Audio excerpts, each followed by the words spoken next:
யூதாவே யூதாவே உனக்கு ஒரு அறுப்பு காலம் நியமிக்கப்பட்டிருக்கிறது. அறுப்பு காலம் நியமிக்கப்பட்டிருக்கிறது.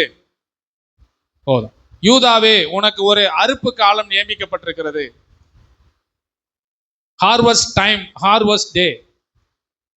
இந்த ஆராதனைக்கு வந்திருக்கிற நாம் என்றாலும் ஒன்றை புரிந்து கொள்ள வேண்டும். எல்லாருக்கும் தேவன் இந்த வசனத்தை மூலமாக அவர் இடைப்படுகிறார், பேசுகிறார். உங்களுக்கு ஒரு அறுவடை காலம் வருகிறது. இதுவரைக்கும் நீங்கள் கடினமாக விதைத்திருக்கிறீர்கள், உங்க உழைப்பை அதிகமாக கொடுத்திருக்கிறீர்கள். நீங்கள் எதிர்பார்த்த எந்த அறுவடையும் நீங்கள் பார்க்கவில்லை. உங்க உள்ளமெல்லாம் அறுவடைக்காக காத்திருக்கிறது. நான் எப்பொழுது அறுத்து களஞ்சியத்திலே சேர்த்து அதை பண்டிகையாக எல்லாருக்கும் முன்பாக நான் கொண்டாடுவேன், என் சத்துருக்களுக்கு முன்பாக எனக்கு ஒரு பந்தி ஆயத்தப்படுத்தி என் தலையை எண்ணெயால் அபிஷேகம் பண்ணுகிறேன், என் பாத்திரம் நிரம்பி வழிய போகிறது, இதெல்லாம் என் வாழ்க்கையில எப்பொழுது நடக்கும்? ஆண்டவர் இந்த காலகட்டத்தில் தான் அதை நிறைவேற்ற அவர் விரும்புகிறார். உங்களுக்கு ஒரு அறுப்பு காலம், ஒரு அறுவடை நேரம் வருகிறது. அறுப்பதற்கு நீங்கள் ஆயத்தமாக இருக்க வேண்டும். நம்ம எல்லாரும் விவசாய குடும்பத்தை சார்ந்தவர்கள், கிராம பகுதியிலிருந்து நாம் வருகிறோம். நமக்கு தெரியும், அறுவடை வரும் பொழுது மக்கள் அவ்வளவு சந்தோஷமாக இருப்பார்கள். அறுப்பதற்கு, நெல் தானியங்களை அறுப்பதற்கு அவ்வளவு மகிழ்ச்சியோடு அருவாளை எடுத்துக்கொண்டு எல்லாம் ப்ரிப்பேர் ஆவாங்க. அறுக்கிறதுக்கு களஞ்சியத்தில் கொண்டு வந்து சேர்த்து அதை அறுவடை செய்து அதை சந்தோஷப்படுவதை நான் பார்க்கிறோம். ஆனால் தேவனும் அதே வார்த்தையை சொல்ல, உங்களுக்கு யூதாவே, அந்த இடத்துல யூதா என்று சொல்லுகிறது, அந்த இடத்துல நம்முடைய பெயரை போட்டுக்கொள்ளும். உங்க பெயரை போட்டு நீங்க சேர்த்து வாசிக்கும் போது எப்படி இருக்கும்? உனக்கு ஒரு அறுப்பு காலம் நியமிக்கப்பட்டிருக்கிறது. நான் இனி அறுக்கத்தான் கர்த்தர் என்னை வைத்திருக்கிறார். இவ்வளவு காலம் நான் விதைத்திருக்கிறேன், ஜெபத்தின் மூலமாக நான் விதைத்திருக்கிறேன். இந்த விதை இவ்வளவு காலமாக அது வளர்ந்து பெருகி கொண்டிருந்தது. ஆனால் இப்போ ஒரு சீசன் எனக்கு வைக்கிறார். அந்த சீசன் அறுவடையின் சீசன். நான் அறுத்து களஞ்சியத்திலே சேர்த்து நான் மட்டும் சாப்பிட போறதில்லை, எல்லாரும் கூட சேர்ந்து அந்த அறுவடையின் பண்டிகையை நான் ஆசரிக்க போகிறேன். இதற்கு மிகப்பெரிய ஒரு விசுவாசம் தேவை. இந்த வசனத்தை சொல்லும் போதே உங்களுக்கு மிகப்பெரிய நம்பிக்கை பிறக்கட்டும். அதற்காக நான் ஜெபம் பண்ணுகிறேன். இப்பொழுதும் யோசியா 12ஆம் அதிகாரம் 6வது வசனம் சொல்லுகிறது, இந்த அறுவடைக்கு ஆயத்தமாக கொண்டிருக்கிற நீங்கள் எப்படிப்பட்டவர்களாக இருக்க வேண்டும்? ஓசியா 12:6 நமக்கு சொல்லுகிறது, இப்போதும் நீ உன் தேவனிடத்தில் திரும்பு, தயவையும் நியாயத்தையும் கைக்கொண்டு இடைவிடாமல் உன் தேவனை நல்ல கவனி. அறுவடைக்கு ஆயத்தமாக போகிறவர்கள், அறுக்கிறதற்கு ரெடியா இருக்கிறவர்கள், இடைவிடாமல் தேவனை நம்பிக்கொண்டிருங்கள். நீ உன் தேவனிடத்தில் திரும்ப, தயையும் நியாயத்தையும் கைக்கொண்டு இடைவிடாமல் உன் தேவனை நம்பிக்கொண்டிரு. கண்டினியூவா அவரை நம்பு, தொடர்ச்சியாக அவரை நம்பு. எக்காரணத்து கொண்டும் எதற்காகவும் அவர் மேல் இருக்கிற நம்பிக்கையை குறைத்துக் கொள்ள வேண்டாம். ஏனென்று சொன்னால், எனக்காக ஒரு அறுப்பு காலம் வைக்கப்பட்டிருக்கிறது, எனக்காக ஒரு அறுவடை வைக்கப்பட்டிருக்கிறது. நான் அறுக்க போகிறேன். சொல்லுங்க, நான் அறுக்க போகிறேன். அல்லேலூயா. நான் அறுவடை செய்து என் வீட்டில் கொண்டு வந்து சேர்ப்பேன். என் பிள்ளைகளோடு கூட பண்டிகை நான் ஆசரிக்க போகிறேன். நான் மாத்திரமல்ல, மற்றவர்களுக்கும் அதை பகிர்ந்து கொடுக்கக்கூடிய அளவில் தேவன் என்னை ஆசீர்வதிக்க போகிறார். தொடர்ச்சியாக நம்ப வேண்டும். இடைவிடாமல் உன் தேவனை நம்பிக்கொண்டிரு. சில நேரங்களில் நம்ம அறுப்பதற்கு ரெடியா இருப்போம், போய் பார்த்தா ஒண்ணுமே கிடைக்காத போல இருக்கலாம். ஆனா இனி வருகிற நாட்களில நாம் இவ்வளவு காலம் விதைத்ததுக்கு அறுத்து கொஞ்ச நாள் அந்த நிலத்தை தரிசு நிலமாக விட்டு திரும்பவும் உழுது விதைத்து அறுத்து தான் இந்த விவசாயத்தில் நடப்பது போல நம்முடைய வாழ்க்கையிலும் விதைத்ததை அறுக்க தேவன் நம்மளை ஆயத்தப்படுத்தி கொண்டிருக்கிறார். இனி நம்முடைய ஊழியத்திலும் சபையிலும் சரி, இவ்வளவு காலம் 12-13 வருஷம் நம்ம விதைத்திருக்கிறோம். அதெல்லாம் இந்த வருகிற 3 மாதத்துல நாம் அறுத்து களஞ்சியத்திலே சேர்க்க போகிறோம். அல்லேலூயா. இனி வருகிற நாட்கள் அப்படிப்பட்ட நாட்கள் தான். அதற்கு பின்பு திரும்பவும் நிலத்தை சரிப்படுத்தி, திரும்பவும் தானியத்தை விதைத்து, திரும்பவும் அறுக்க போகிறோம், திரும்பவும் கொண்டாட போகிறோம். இந்த புரிதல் நமக்குள்ளே இருந்தால் போதும், தேவன் நாம் ஒவ்வொருவரையும் ஆசீர்வதித்து உயர்த்த அவர் வல்லமையுள்ள தேவனாக இருக்கிறார். ஓசியா 12:12 சொல்லுகிறது, யாக்கோபு சீரியா தேசத்துக்கு ஓடி போய் இஸ்ரவேல் ஒரு பெண்ணுக்காக ஊழியம் செய்து ஒரு பெண்ணுக்காக என்ன பண்ணானா, ஆடு மேய்த்தான் என்று சொல்லப்பட்டிருக்கிறது. ஆடு மேய்த்தான். அவன் வேற ஒரு நாட்டுக்கு போய் ஊழியம் செய்து ஒரு பெண்ணுக்காக ஆடு மேய்க்கிறவன். ஆடு மேய்த்தவன் ஆண்டவர் கைவிட்டாரா? அவன் திரளாக அறுக்கும்படி செய்தார். யாக்கோபுக்கு இருக்கிறதான ஆசீர்வாதங்கள் எவ்வளோ! சகோதரருக்கு பகிர்ந்து கொடுக்கிற அளவுக்கு தேவன் அவனை ஆசீர்வதிச்சிருந்தார். அவன் போகும்போது, ஓடி போகும்போது அவன்கிட்ட ஒண்ணுமே இல்லை. நன்றாய் கவனிங்கள். அவன் ஓடி போகும்போது, அவன் தன் வீட்டை விட்டு வெளியேறும் போது ஒண்ணும் கிடையாது. இல்ல அப்பா சொத்து கொடுத்து அனுப்பினார், அப்பா செலவு காசு கொடுத்து அனுப்பி, எதுவுமே இல்லை. ஒண்ணுமே இல்லாத போது, அந்த தேசத்துல போய் அனாதியாக இருந்த போது, ஆடு மேய்க்கிறவனாக இருந்த போது, அடிமை வேலை செய்து கொண்டிருந்த போது, தேவன் அவன் கையிட்டு செய்கிற வேலையை ஆசீர்வதிக்க ஆரம்பித்தான். நான் ஒன்றை புரிந்து கொள்ள வேண்டும். எனக்கென்று ஒரு அறுப்பு காலம் இருக்கிறது. அந்த அறுப்பு காலத்தை நிச்சயமாக நான் அறுப்பேன். எனக்கு அறுவடை உண்டு. நான் விதைத்தது வீணாய் போகாது. ஒரு நாள் நிச்சயமாக அறுவடை உண்டு. அது இந்த காலம் என்பதை நீங்கள் மறந்துவிடக் கூடாது. யோவான் 9ஆம் அதிகாரத்துல ஒரு மனிதனை குறித்து நாம் பார்க்க போகிறோம். யோவான் 9:1 யாராவது வாசிங்கள். யோவான் 9ஆம் அதிகாரம் 1வது வசனம்.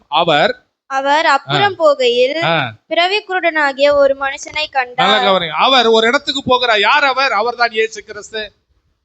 அவர் ஒரு இடத்துக்கு போகும்போது ஒரு பிறவி குருடனாக ஒரு மனுஷனை கண்டார். பிளைண்ட். அவன் பெர்த்லயே, அவன் பிறக்கும் போதே பிளைண்ட், கண்ணு தெரியாதவன். பிறவிக்குள்ள ஒரு மனுஷனை கண்டார்.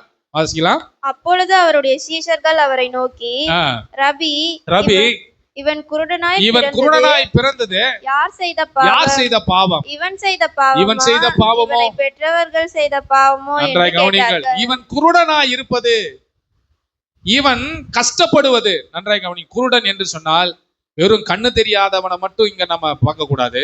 குருடன் என்பது இயலாமை, செயல்பட முடியாமை, நமக்கு சில நேரங்களில் நடக்கிறது கூட தெரியாம இருக்கிறது, நமக்கு எதுவுமே நடக்காமல் இருக்கிறது, குருட்டுத்தனமாக இருப்பது. இப்படிப்பட்ட இந்த குருடனுக்கு சீசர்லாம் கேட்கிறாங்க, இவன் இப்படி கஷ்டமா படுவது யார் செய்த பாவம்?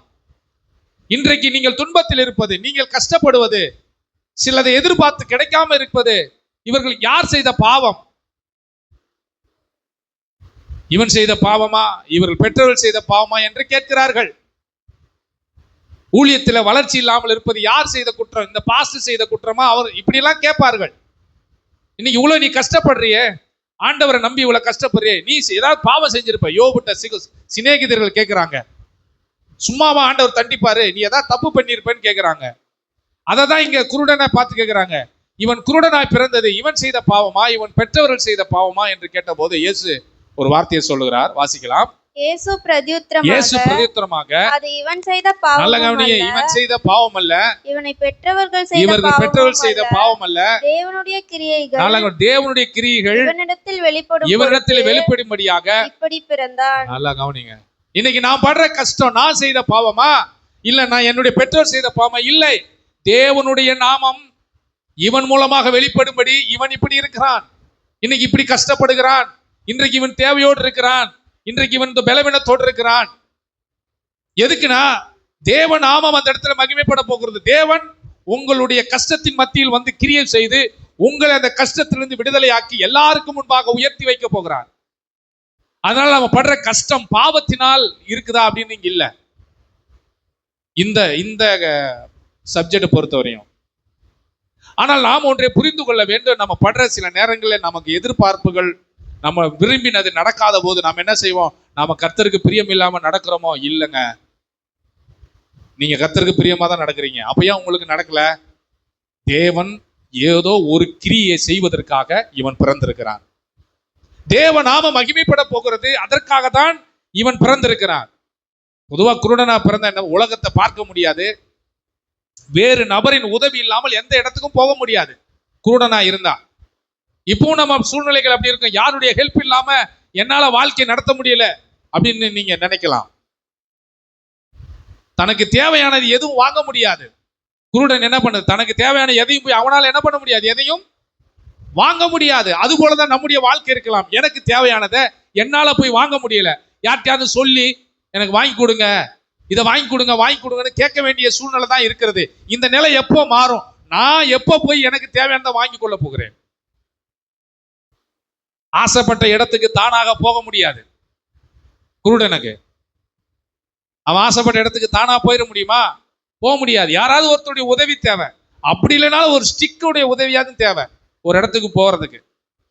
எதையும் செய்ய முடியாது. ஒன்றுக்கு பல தடவை நிதானமாக யோசித்து செயல்பட வேண்டும். யாரு? குருடன். ஒன்றுக்கு பல முறை யோசிக்கணும். இங்க பள்ளம் இருக்குமா, மேடு இருக்குமா, இதை நான் தாண்டி போயிருவேனா, இங்க ஏதாவது முள்ளு இருக்குமா, எதுவுமே தெரியாது. அப்படிப்பட்டவன் தான் இந்த குருடன். நம்முடைய வாழ்க்கையில் சில நேரங்கள் அப்படிதான் இருக்கிறது. நம்ம விரும்பினதை வாங்க முடியல, விரும்பினதை செய்ய முடியல. ஒரு குருட்டுத்தனமான வாழ்க்கை தான் நமக்கு இருக்குது. ஏன் இப்படி நடக்கிறது அப்படின்னு நீங்க கேள்வி கேட்டா, இயேசு கிறிஸ்து பிரதியுத்தரம் என்ன சொல்றாருன்னா, இவன் செய்த பாவம் அல்ல, இவங்க பேரண்ட்ஸ் செய்த பாவம் அல்ல, என்னுடைய நாமம் இந்த அக்டோபர் மாதம் வெளிப்பட போகிறது, அதற்காகவே இவன் பிறந்திருக்கிறான் என்று சொன்னார். அல்லேலூயா. அதற்காகத்தான் சில கஷ்டங்கள், அதற்காக தான் சில காரியங்கள் நம்முடைய வாழ்க்கையில் நடக்கிறதே ஒழிய உங்களை கஷ்டப்படுத்தி, உங்க வேதனைப்படுத்தி, உங்களை அப்படி இல்லாம ஆக்குறதுன்னு தேவனுடைய விருப்பம் கிடையாது. மனுஷன் வேணா அப்படி நினைக்கலாம். ஆனா இந்த குருடன் ரொம்ப தெளிவான மனுஷன். கண்ணுதான் தெரியாது, ஆனா ரொம்ப தெளிவான ஆளு. தேவனை குறித்து பயங்கரமா சாட்சி கொடுக்கிறவன். மத்தேயு 12ஆம் அதிகாரம் 22வது வசனம் சொல்லுகிறது, அப்பொழுது பிசாசு பிடித்த குருடும் ஊமையுமான ஒருவனை அவனிடத்தில் கொண்டு வரப்பட்டார். குருடும் ஊமையுமான பேசவும் காணத்தக்காக அவனை சொஸ்தமாக்கினார். இது மத்தேயுல சொல்லப்பட்டிருக்கிறது. வாசிங்க மத்தேயு 12:22. அப்பொழுது பிசாசு பிடித்த குருடனும் ஊமையுமான ஒருவன் அவரிடத்தில் கொண்டு வரப்பட்டான். குருடும் ஊமையுமானவன் பேசவும் காணவும் தக்கதாக அவனை சொஸ்தமாக்கினார். நல்லா கவனிங்க. பிசாசு அவனை குருடாக்கி ஊமையனாக்கி வைத்திருக்கிறான். எதுக்காக? தேவனுடைய வசனத்தை நம்ப கூடாது, தேவனுடைய வார்த்தையை நம்பிவிடக் கூடாது. அதுக்காக ஒரு குருட்டுத்தனம், அதற்காக ஒரு குருட்டுத்தனம். தேவ வார்த்தையை நம்பிடக்கூடாது. நன்றாக கவனிங்கள். நான் இப்ப பேசுறேன், அறுப்பு காலம் உனக்கு நியமிக்கப்பட்டிருக்குன்னு சொல்லி. ஆனால் மனசுல என்ன தெரியுமா தோணும்? ஒரு குருட்டுத்தன்மை நம்மள அறியாமலே உள்ள வந்துடும். ஆமா, அது எப்படி அப்படிலாம் நடக்கும், அவிவிசுவாசம் வந்துடும். நான் சொல்றேன் 100% நீங்க 100% இதை நம்பலாம். எந்த மனுஷ வார்த்தையும் இல்லை, தேவனுடைய வார்த்தை இது. இதை அப்படியே நீங்கள் நம்பலாம். நீங்க குருட்டுத்தனமா இருக்காதீங்க, ஊமையா இருக்காதீங்க, முடமா இருக்காதீங்க. விசுவாசத்துல பார்வை உள்ளவர்களாக இருங்கள், தெளிவுள்ளவர்களாக இருங்கள். குருடும் ஊமையுமான அந்த ஆவியை இயேசு கிறிஸ்து அவனிடத்திலிருந்து விரட்டினார். அப்ப நம்முடைய வாழ்க்கையில அவிவிசுவாசம் என்கிற குருட்டுத்தன்மை இருக்கிறதா? அவிவிசுவாசம் என்கிற முடம் இருக்கிறதா? அவிவிசுவாசம் என்கிற ஊமை இருக்கிறதா? ஊனமுற்று இருக்கிறோமா விசுவாசத்துல? அதெல்லாம் தூக்கி போட்டுட்டு அவரை மட்டும் நீங்க நம்பி பாருங்க. ஆண்டவர் சொல்லுவார், இவன் இப்படி பிறந்திருக்கிறது என்னுடைய நாமம் மகிமைப்படுவதற்காக. எனக்கு சில தாமதங்கள் இருக்கிறது என் ஊழியத்திலே, என் குடும்பத்தில் சில எதுக்கானா தேவ நாமம் மகிமைப்படும்படியாக. தாமதங்கள் வருகிறதுனால சோர்ந்து போகிறது இல்ல. வசனம் சொல்லுது, தாமதித்தாலும் அதற்காக காத்திரு, அது நிச்சயம் தாமதிப்பது இல்லை, நிச்சயமா அது என்ன பண்ணும், வரும். தேவ நாமத்தை ஒரு நாள் உங்களை கொண்டு மகிமைப்படுத்துவார். உங்களை கொண்டு என்ன செய்ய வேண்டும் என்று அவர் விருப்பம் கொண்டிருக்கிறாரோ அதை உங்களை கொண்டு செய்வார், உங்களுக்கு கொடுத்து செய்வார். அல்லேலூயா.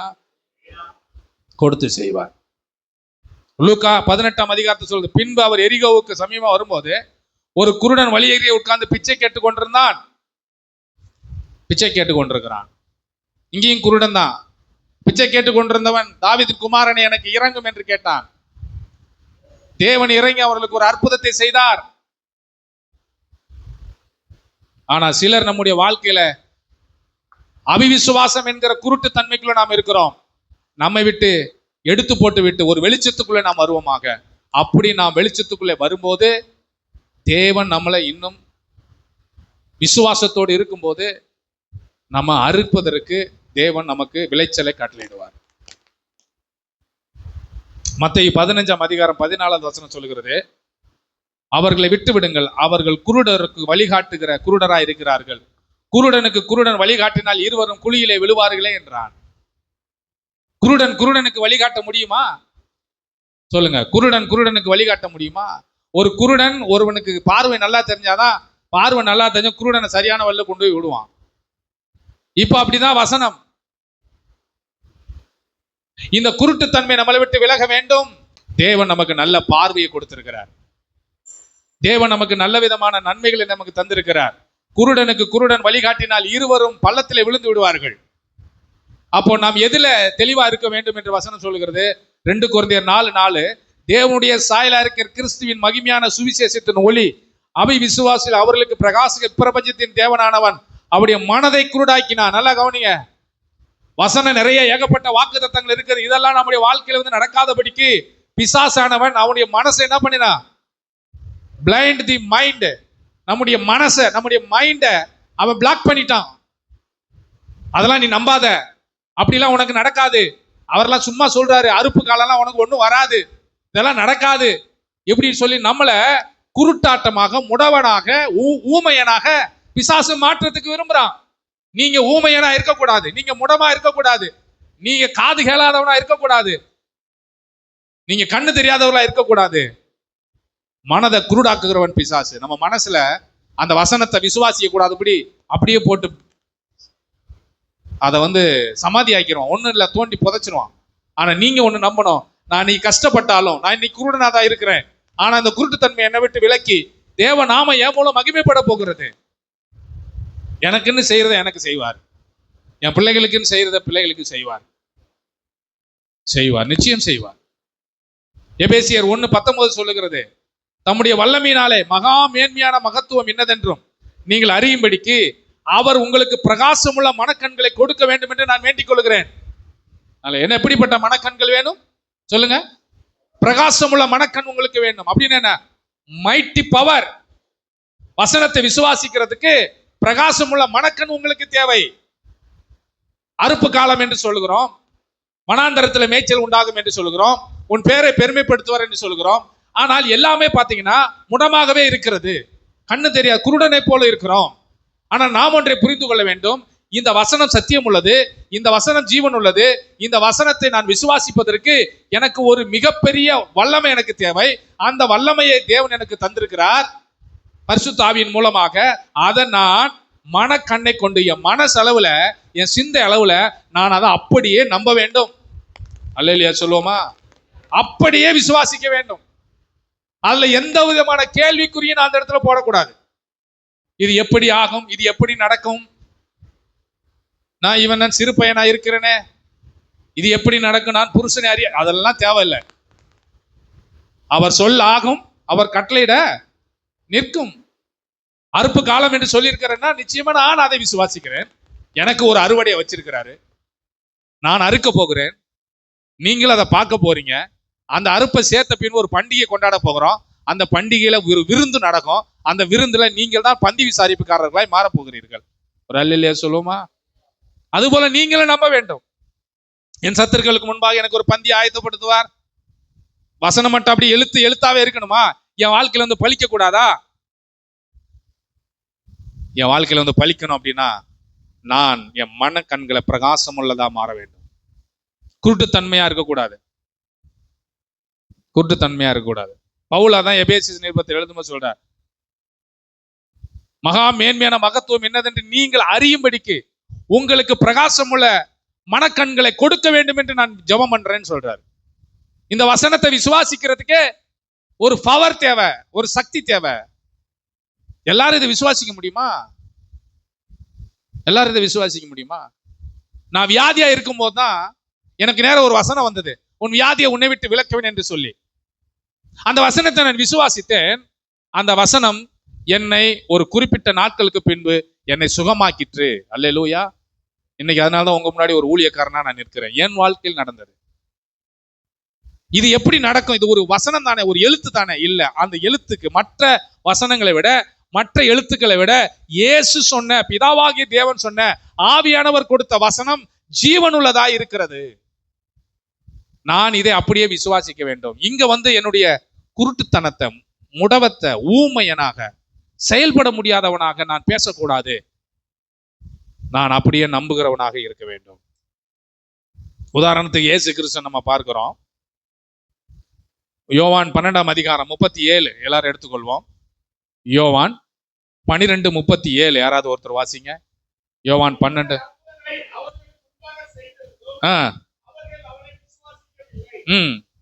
38. கர்த்தாவே, நல்ல ஏசாயா சொன்னதை இங்க எடுத்து சொல்ற. எங்கள் மூலமாய் கேள்விப்பட்டதை விசுவாசித்தவன் யார்? கர்த்தருடைய புயம் யாருக்கு வெளிப்பட்டது? இப்படி நடந்தது. ஆகையால் அவர்கள் இங்க சொல்ற விஷயமே என்னன்னா, நான் எவ்வளவு வசனங்களை உங்களுக்கு சொல்லுகிறேனோ அதை அப்படியே நம்புங்கள். ஆனால் இங்க சொல்லுகிறது, அவர் இத்தனை அற்புதங்களை செய்தும் அவர்களுக்கு முன்பாக செய்திருந்தும் அவர்கள் விசுவாசிக்கவில்லை.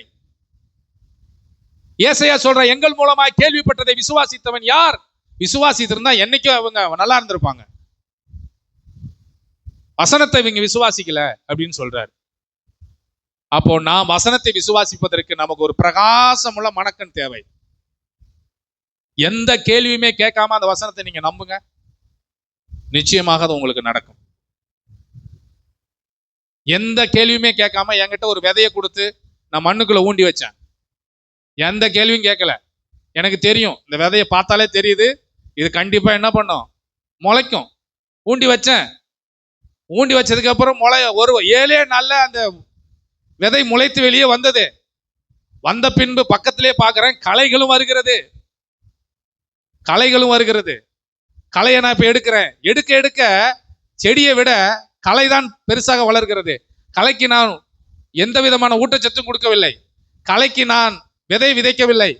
களைக்கு போய் விதையை வாங்கிட்டு வந்து நான் தண்ணி பாய்ச்சல. தண்ணியே பாய்ச்சாட்டாலும் களைதான் இன்றைக்கு வளர்ந்து நிற்கிறது.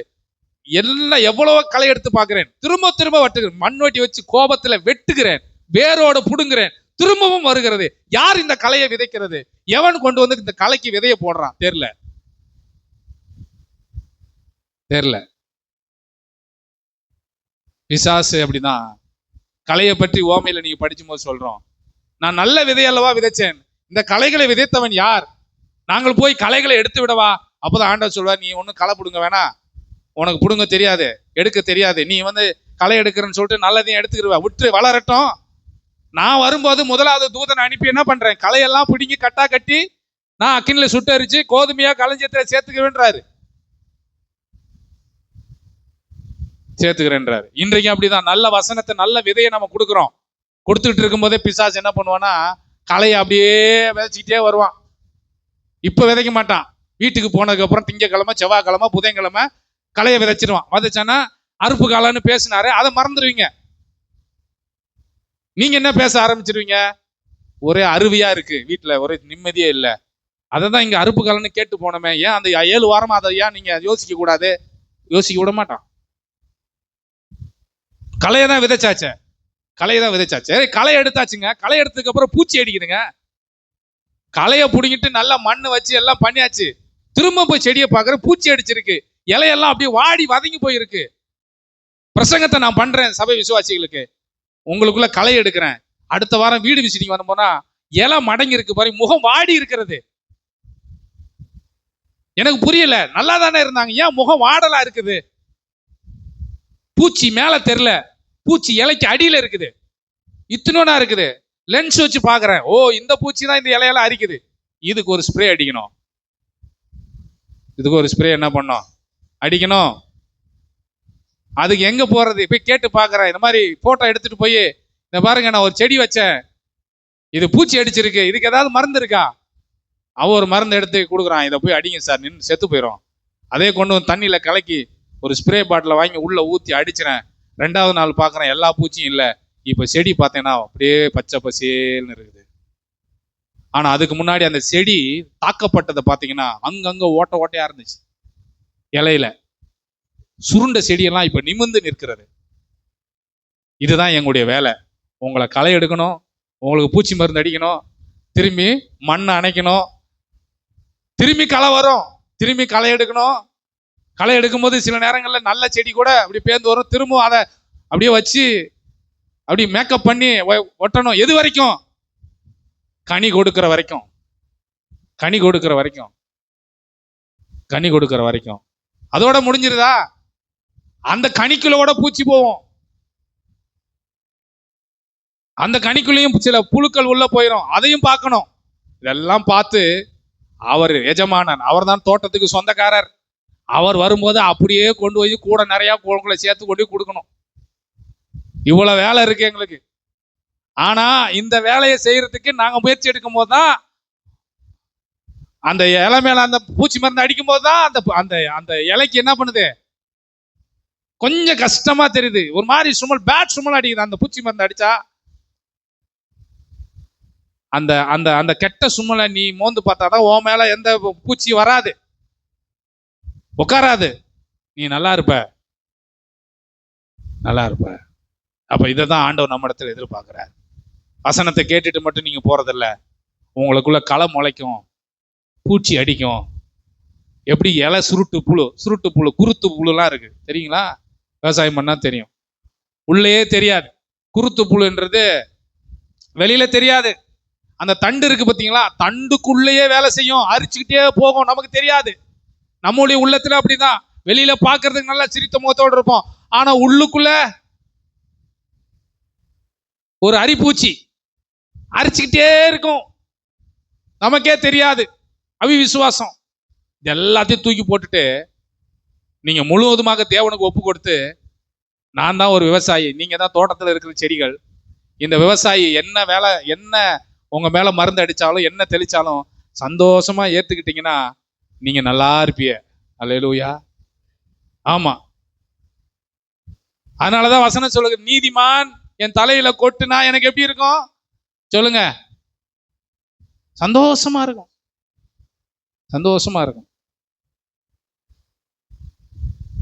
இதைத்தான் இந்த வசனம் சொல்லுகிறது. எங்கள் மூலமாய் கேள்விப்பட்டதை யார் விசுவாசித்தது? யாரும் விசுவாசிக்கவில்லை, யாருமே விசுவாசிக்கல. ஆனா நீங்க ஒன்றை புரிந்து கொள்ள வேண்டும், நான் விசுவாசிக்கிறேன் ஆண்டவரே. ஆமென் சொல்லுங்க. விசுவாசிக்கிறேன், எனக்கு ஒரு அறுப்பு காலம் வருகிறது. அல்லேலூயா. எனக்கு ஒரு அறுவடையின் காலத்தை வச்சிருக்கிறார். நன்றாக கவனியுங்கள். என்னாகமத்துல ஒண்ணு சொல்லுகிறது, பிலேயாம் பத்தி நானே வாசிக்கிறேன். அப்பொழுது அவன் தன் வாக்கியத்தை எடுத்துரைத்து பேயரின் குமாரனை பிலேயாம் சொல்லுகிறது, கண் திறக்கப்பட்டவன் உரைக்கிறதாவது. கண் திறக்கப்பட்டவன், இதுவரைக்கும் நான் குருடனா இருந்தேன், கண் திறக்கப்பட்டவன் என்ன சொல்றேன்னா, இஸ்ரவேலை ஆசீர்வதிப்பதே கர்த்தருக்கு பிரியம். அல்லேலூயா. இப்ப கண் திறந்துருச்சுன்னா நம்ம என்ன பேச ஆரம்பிச்சிடும் தெரியுமா? கர்த்தர் இஸ்ரவேலை ஆசீர்வதிக்க தான் அவர் விருப்பம் கொண்டிருக்கிறார் என்று பேச ஆரம்பிப்போம். ஆனா கண் திறக்காதவன் என்ன தெரியுமா சொல்லுவான்? என்ன சொல்லுவான்? கண் திறக்காதவன், காடோ மேடோ பள்ளமோ மேடோ எனக்கு தெரியாது ஐயா, சாமி யாராவது என்ன காப்பாத்தி கொண்டு விடுங்க ஐயா. ஆனா இதே கண் திறக்கப்பட்டு சொல்லுவான், என்ன வந்தாலும் பரவாயில்ல, என் தேவன் என் கூட இருக்கிறார், என்னை ஆசீர்வதிக்க, என்னை உயர்த்த. பிலேயாம் அதான சொல்றான், வாய் திறக்காத ஜீவன், ஊமையா இருக்கிறது கழுத. அந்த ஊமை அந்த வாயை திறந்துச்சு. வாயை திறந்து என்ன சொல்லுச்சு கழுத? என்ன சொல்லுச்சு? யோ, நானாயா என்னைக்காவது நான் இப்படி பண்ணிருக்கேனா? நான் ஏன் இப்படி பண்றேன்? பார், முன்னாடி ஒருத்தர் பட்டயத்தை வச்சுக்கிட்டு நிக்கிறாரு. கண் திறந்தாதான் அதெல்லாம் தெரியும். அதனாலதான் பவுல் சொல்றாரு, இவங்களுக்கு பிரகாசமுள்ள மனக்கண்ணை கொடுங்கன்னு. வசனத்தை அப்படிதான் விசுவாசிக்கணும். குருட்டுத்தனமா விசுவாசிக்கிறது அல்ல, தெளிவா விசுவாசிக்க வேண்டும். தெளிவா நம்பணும், அப்படியே நம்பணும், எனக்கு செய்வார்னு நம்பணும். கண் திறக்கப்பட்டவன் சொன்னா, தி லார்ட்ஸ் டு blessed Israel. இஸ்ரவேலை ஆசீர்வதிப்பதான் கர்த்தருக்கு பிரியம். கர்த்தருக்கு பிரியம். அவன் கேட்கிறான், நான் உன்னை ஆசீர்வதிக்கிறது கூப்பிடலையே, சபிக்க தானே கூப்பிட்டேன், நீ சபிக்க கூப்பிட்ட. ஆனா கண் திறக்கப்பட்டுருச்சு எனக்கு. நேப்பா, எனக்கு அப்ப கண்ணுது, எனக்கு குருட்டு, நான் சபிக்க தான் வந்தேன். ஆனா இப்ப என்னால சபிக்க முடியல, என்னால என்னதான் பண்ண முடியுது? ஆசீர்வதிக்க. பிலேயாம் கண்ணவே திறந்து அவன் கண்ணு தெளிவானதுக்கு அப்புறம் அவனால நிற்க முடியல. அவனே தேவன் மேல அவ்வளவு நம்பிக்கையா மாறிட்டான். ஆபிரகாம் மட்டும் என்ன, லோத்து ஆபிரகாமாட்ட பிரிந்த பின்பு கர்த்தர் ஆபிரகாமை நோக்கி, உன் கண்களை ஏறெடுத்து நீ இருக்கிற இடத்திலிருந்து வடக்கையும் தெற்கையும் கிழக்கையும் மேற்கையும் நோக்கி பார். ஒன்றுமில்லாததான் அழைச்சாரா. ஆதியாகமம் 13ஆம் அதிகாரத்துல 14-18 வரையும் நம்ம வாசிக்கும் போது, உன் கண்களை ஏறெடுத்து பார். ஆபிரகாமுக்கு அதான் சொன்னார். ஆபிரகாம் அதை விசுவாசித்தார். அதை அவர் குருட்டுத்தன்மை பார்க்கல, முடமா பார்க்கல, ஊமையா பார்க்கல. அவருக்குள்ள ஒரு பிரகாசமுள்ள மனக்கண் இருந்தது. எனக்கு தேவன் சொல்லி இருக்கிறார், நிச்சயமாக எனக்கு செய்வார். இந்த முதல் வாரம் வந்திருக்கிற நீங்கள் ஒன்றை புரிந்து கொள்ள வேண்டும், எனக்கு என்ன சொன்னாரோ அதன்படி எனக்கு செய்வார். ஆமென் சொல்லுங்களேன். எனக்கு அதன்படியே செய்வார். கண் திறக்கப்பட்டவன். வாசிங்க ஆதியாகமம் 13-14. லோத்து ஆபிரகாமை விட்டு பிரிந்த பின்பு கர்த்தர் ஆபிரகாமை நோக்கி, நல்லா பண்ணு, உன் கண்களை ஏறெடுத்து நீ இருக்கிற இடத்திலிருந்து வடக்கேயும் தெற்கேயும் கிழக்கேயும் மேற்கையும் நோக்கி பார். அப்படின்னா என்ன? இந்த வசனத்துல இருக்கிற எல்லா கேரக்டரையும் நோக்கி பார், எல்லா வசனத்தையும் நோக்கி பார், எப்படியெல்லாம் அவர்கள் நடத்தி வந்தேன் என்பது இதில் எழுதப்பட்டிருக்கிறது. இதெல்லாம் நீ பார். பார்த்து ஆபிரகாம் 3ஆம் நாளில, ஆதியாகமம் 22:4 வாசிங்க. 3ஆம் நாளில் ஆபிரகாம் தன் கண்களை ஏறெடுத்து பார்த்து தூரத்திலே அந்த இடத்தை கண்டான். நன்றா கவனிங்க. கண்களை ஏறெடுத்து பார்க்கும்போது சில ஆசீர்வாதங்கள் தூரத்துல தெரியுற மாதிரி தெரியும். அதெல்லாம் நமக்கு அவ்வளவு சீக்கிரமா வந்து சேராதுப்பா. நமக்கெல்லாம் அது நடக்காதுப்பா. நம்மெல்லாம் சான்ஸே கிடையாதுப்பா அப்படின்னு நம்ம நினைக்க தோணும். இந்த உலக பிரகாரமா இருந்தாலும் ஊழியமா இருந்தாலும் நமக்கெல்லாம் அப்படி செய்ய மாட்டாரு. அவர்களுக்கு செய்தவர் எனக்கு செய்வார்.